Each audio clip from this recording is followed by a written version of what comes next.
Oi gente, tudo bom? Meu nome é Larissa e eu vou falar um pouquinho sobre o capítulo 4 do livro Juízes para Você, do Timothy Keller. Esse capítulo é muito interessante, porque Juízes 4 e 5 eles falam basicamente da mesma história. Só que o capítulo 4 fala uma visão um pouco mais do historiador e do capítulo 5 uma visão um pouco mais do poeta. Então são histórias super legais da gente ler nessas duas visões. O governante de Israel era Eude e Eude morre. O povo ele tem atitudes más, ele tem comportamentos que desagradam a Deus e esquecem de Deus.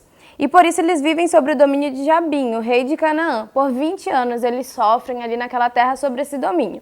E Jabim ele é o rei de Canaã. Vamos entender um pouco Canaã em si, né? Canaã é a terra prometida, que Deus prometeu ao povo de Israel, o seu povo, e ali naquela terra viviam os hititas, os jebuseus, os heteus, e tudo que acaba com Eus estava ali naquela terra. E essa terra era uma terra muito fértil, ela se encontra entre o Rio Jordão e o Mar Mediterrâneo. Então era uma terra que tinha disputa de povos e tudo mais.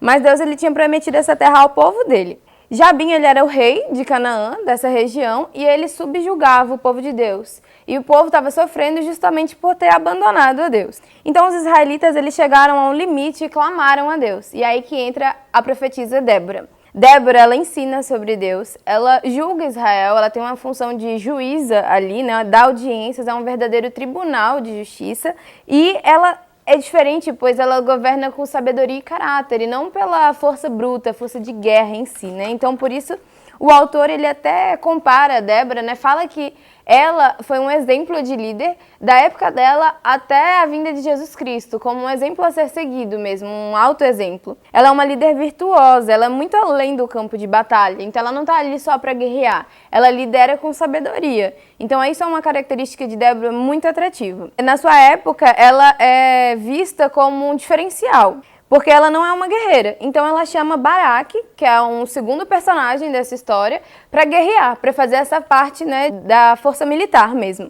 Então a missão de Baraque era conduzir 10 mil homens ao Monte Tabor. O Monte Tabor era um monte muito alto. O nome Tabor significa altura, né? Ele está a 575 metros acima do nível do mar. E por curiosidade, esse é o mesmo monte que Jesus faz a transfiguração. Então foi ali que Jesus fez um dos feitos mais miraculosos, né, da história dele, e foi ali nesse cenário que teve a guerra entre o exército lá de Baraque contra o de Cícera, que era o chefe do exército ali de Jabim, que era o rei de Canaã.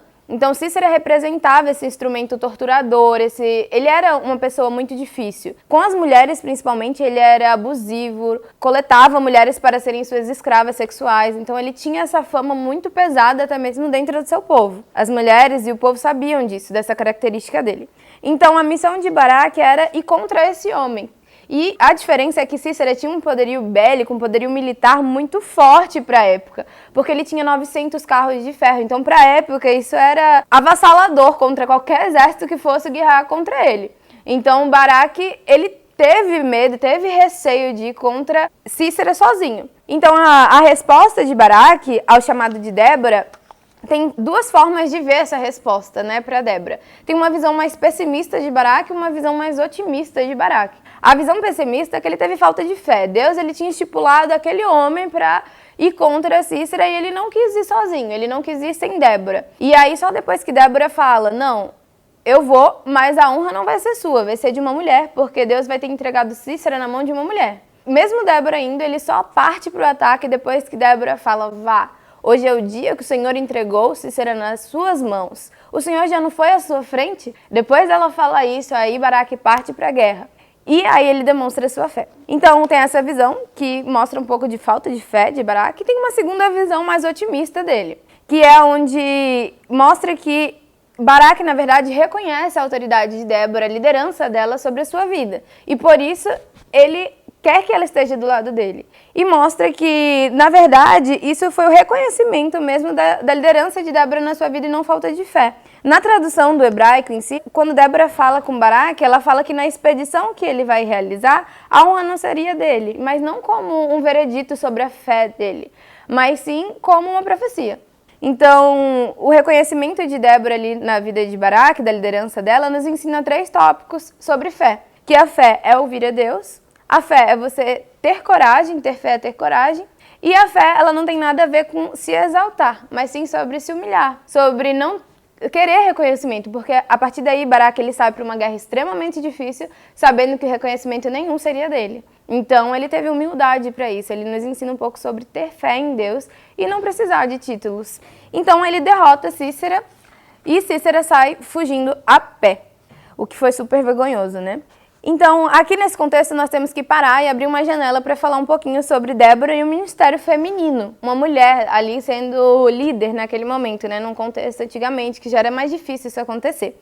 Então, o próprio autor, o Timothy Keller, ele fala que nós não temos espaço aqui para discutirmos de forma abrangente esse tópico. Mas Juízes 4 e 5 relata o que aconteceu. Não é necessariamente o que é o melhor, mas foi um fato. Aconteceu e foi relatado ali. E temos duas visões, uma visão mais tradicional e uma visão mais liberal.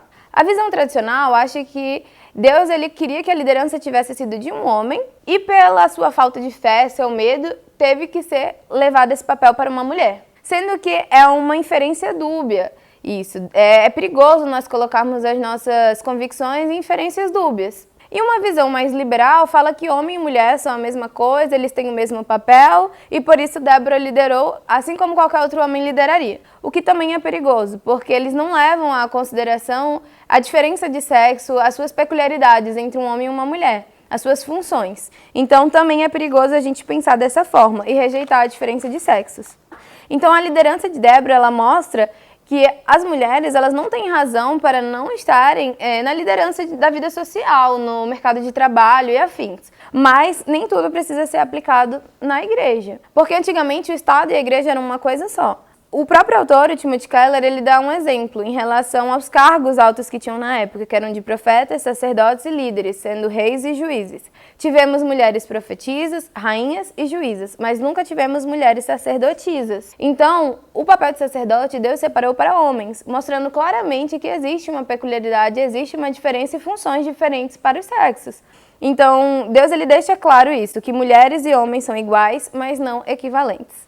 Agora, cada igreja aplica de uma forma o princípio bíblico. E nós não devemos nos precipitar em julgar e separarmos as outras igrejas que pensam diferente da gente. Não podemos desistir da unidade em Cristo.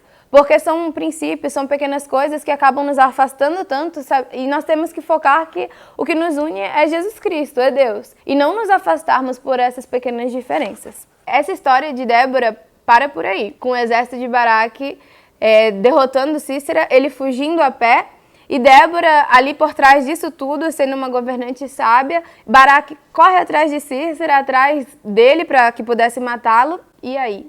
O que acontece em seguida? A gente vê no próximo vídeo.